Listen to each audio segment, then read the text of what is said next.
Well, folks, this is the start of a new YouTube channel. My name's Joe. The name of the channel is just going to be called Observations. You can just tack on observations from a nobody because I'm just an average, everyday guy. The subject for the next few videos is going to be gratitude and why I have a tremendous sense of gratitude. But to fully understand why I feel so grateful about so many things, we have to go back quite a few years. We have to go back to Williamsburg in Brooklyn, or Williamsburg section of Brooklyn, and my memories of that, as shadowy as they may be. I have no good memories of Williamsburg.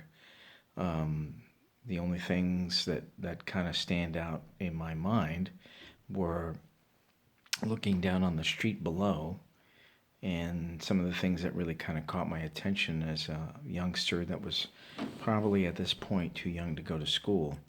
One of the first things that I thought that was so cool were watching Cadillac automobiles in those days.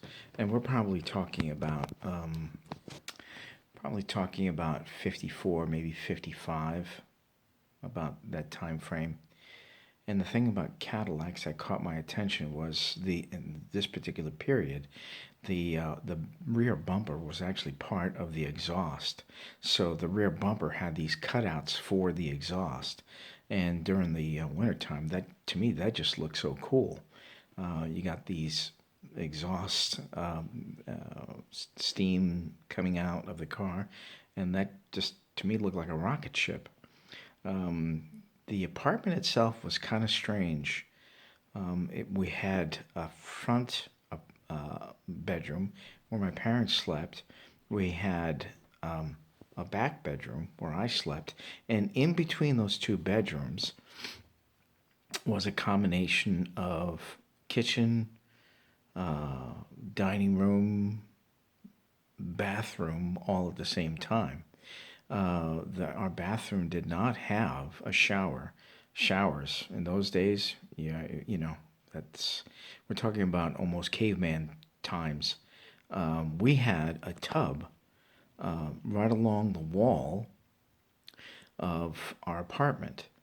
That was, I mean, you can take a bath at the same time that you're cooking, practically, because the bathtub was within practically arm's reach of the stove. The other thing that I kind of remember was the washing machine. The washing machine was one of these real old things that you put your clothes in. The agitator just goes back and forth, and at the end of that, then you can go ahead and take your clothes, put it between essentially two rollers.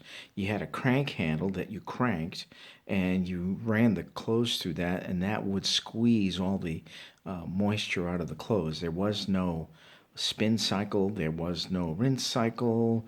You did all of that by hand yourself. I mean, you did have an agitation to kind of get the dirt out of the clothes, but that was about it. So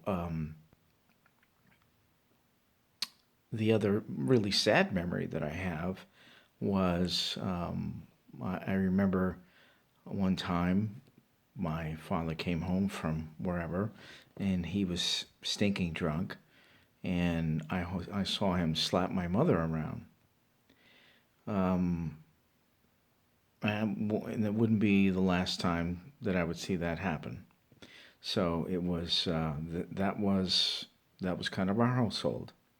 I don't recall too much in the way of other relatives.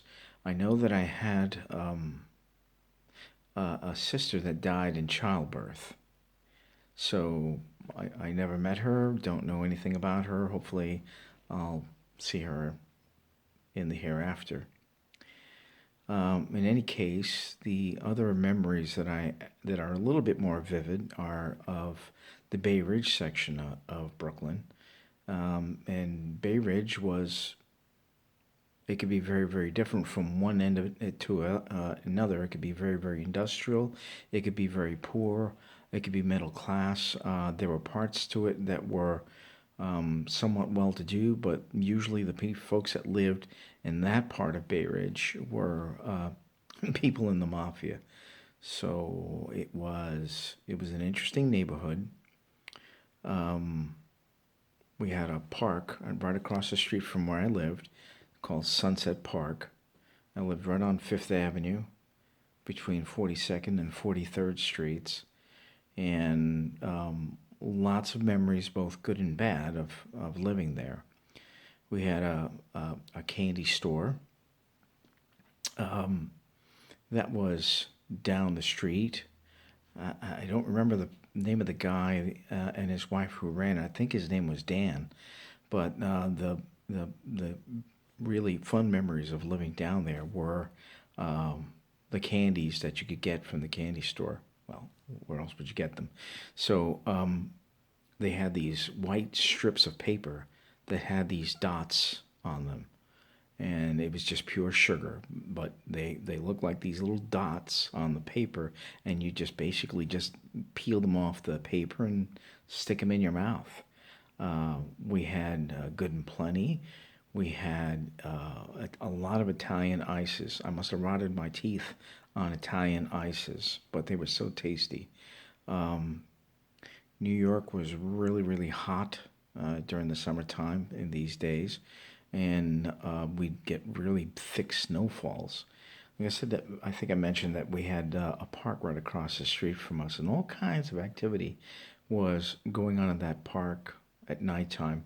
My father had a pair of binoculars, and he'd look out into the park, and from what he told me was that you could see people having gang fights, drug deals went down.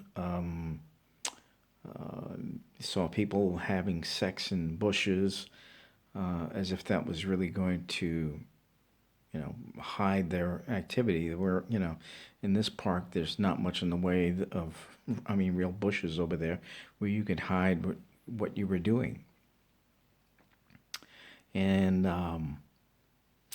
our neighborhood was comprised of a lot of different folks from their previous generations were from Finland. They were from Ireland.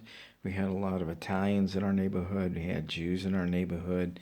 We were the first Hispanic family in the neighborhood, and um, the kids on the block let me know um, that they didn't care for us to be there. Um, I didn't know what a spick was, but that's what I was called almost every day. And for those of you that may not be familiar with that term, SPIC, I believe, stands for Spanish, Puerto Rican, Indian, and colored. So those of us that were from Puerto Rico, or our families were from Puerto Rico, were some sort of mixture of all of that. And for the folks that were of Norwegian descent or Finns or Germans, um, quite honestly, we weren't really welcome. So it was really kind of hard living in this neighborhood. And the thing that I remember was just feeling really, really angry, and at the same time, um, also very powerless. Now, what are you going to do? You're going to fight every kid on the block that calls your name? That's just not workable. Um, from the time that I was a very young kid, I used to go down to St. Michael's Church, and we'll get more into the spiritual aspects of my early life a little bit later on. Um, Not all of the memories of living on that block were bad. Once the kids got to know you, you were just another one of the kids, and you played on the block, and you just wound up playing games. But it was initially that those first few months of being there were kind of difficult. They weren't very easy at all. Um, but there was some pleasant memories. One of them was a girl that lived on the block whose name was Julie Hanson, and I was in love with Julie Hanson. She was just the cutest little thing, and we're probably like maybe 6, 7, maybe 8 years old, but we're talking about the time that we would wind up getting married. I mean, it's just puppy love. We're just kids. Um, but along with that good memory, the again it was um, her father, her mother, and her brother did not want me around Julie. So that was kind of hard to take. Um, but that was Brooklyn, New York, in the early '50s. A lot of interesting things going on in Brooklyn during that time. It was kind of like the heyday for the mafia. A lot of gangs in the neighborhood. The ones that we knew the most were a gang called the Mau Maus, which I believe were mostly Hispanic guys that were in that gang. But there was another a gang that was closer to the downtown part of Brooklyn called the Testers, and I think that they were mostly Italian. Um, and this, my understanding was that these folks were really, really dangerous, and you had to be careful. So, what else can I tell you? When I some of the good memories that I had were had to do with a lot of the crushes that I had when I was growing up. I had a crush. I know she's a cartoon character, but I had a crush on Betty Boop. You have no idea who Betty Boop is. If you get a chance, just Google it. Betty Boop was a cartoon character, but when you're a little kid, you don't know that. She's just cute, and I had the hots for her in a big way. But some of my other crushes were Doris Day and who else? Annette Funicello, who was one of the Mouseketeers, just absolutely gorgeous girl. Um, and for me, that was just fantasizing about meeting them and having some sort of romance with them was just a fun thing to you know mull over in your head. You kind of had to do something to sort of escape the realities of Brooklyn. Um, as far as games were concerned, we used to play on the street. Um, Played a lot of stickball, a lot of street football. Um, we'd go to the park. Of course, Sunset Park was right across, and we could go up there to play. But you kind of really wanted to be out of there at night. So all in all, not a bad place to be. But the thing that I didn't realize until after I left Brooklyn, that Brooklyn, at least the area, the part that I lived in there, was a garbage can. But when you grow up inside of a garbage can, you think that that's normal. We didn't we didn't understand all of the ramifications and all of that until we were older. We grew up poor. Um, when I was a kid, I used to have to go and wear my father's shoes uh, when I was in the fifth grade. So fortunately for me, I had big feet as a kid, but those shoes had holes in them. Um, Regular doctor visits, regular dental visits. That wasn't something that happened with me in Brooklyn. And later on, when I saw how other kids sort of lived, I kind of just became angry. Uh, I had to have my friends tell me about what to do as far as personal hygiene was concerned because my parents honestly just did not know how to be parents.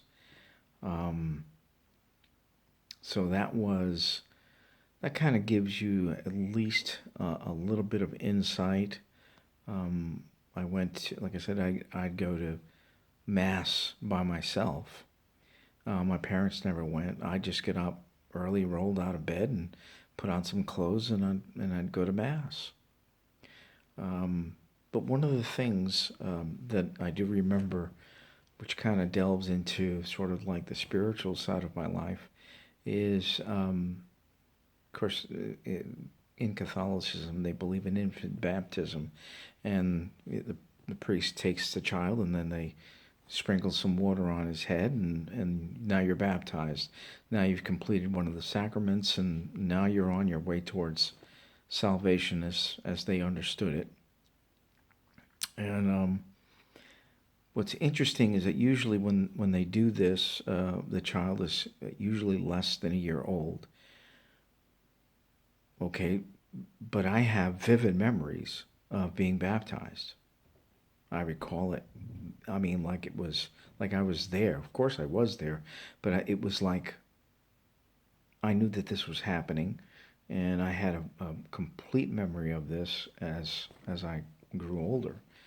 And I don't know why I wound up having that memory, but I did, and it was very, very interesting. I didn't really fully understand or comprehend, what all of that was about until much later in life. And we'll get into that when we do the next video. We'll start talking about Brooklyn a little bit more and how I grew up, where I went to high school and, uh, military life, and how I just kind of grew up just having this festering sense of anger and powerlessness. So we're going to end this video here, and then we'll get into other parts, and hopefully these won't be much longer than 15, 16, 17 minutes. Don't want to do anything more than that. Hopefully I'll figure out how to upload these onto YouTube, because I am not a tech person. All right, so you guys have yourself a great day. Talk to you all later.